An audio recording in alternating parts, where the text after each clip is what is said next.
হ্যাঁ, 1 মিনিট। আচ্ছা মুরব্বী বলেন তো, এই বেহেশত বা দোজখের মালিক কে? আল্লাহ পরমাধিকার। মুরব্বী বলেছে বেহেশত ও দোজখের মালিক ও আল্লাহ তাআলা। আপনারা একমত?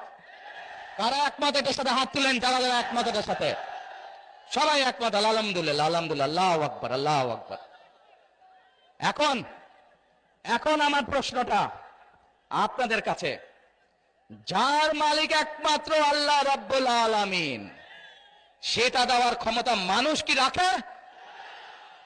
তাহলে যে মানুষ কে বলে বেহেশতের মালিক আল্লাহ তাআলা, দোজখের মালিক আল্লাহ তাআলা, কে কোথায় যাবে সেটা সিদ্ধান্ত একমাত্র আল্লাহ তাআলা নেবে। তাহলে যারা গিয়ে বলে যে তাদেরকে ভোট দিলে বেহেশতে যাবে, এটা কি হতে পারে? মুনাফিকি না, এটা রীতিমতন শিরকি শিরকি শিরকি, আল্লাহর সাথে তারা তুলনা করছে। কাজেই 71 সালে তারা তো মানুষ হত্যা করেইছে, এখন তারা আবার বহু মানুষকে বিভ্রান্ত করে তারা শিরকির অংশীদার করছে। কত বড় মুনাফিক, কত বড়!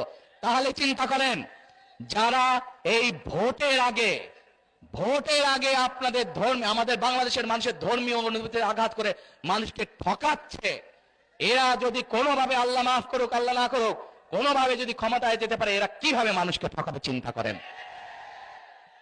1 মিনিট, কথার যুক্তি আছে কি ভাই? যুক্তি আছে কথার?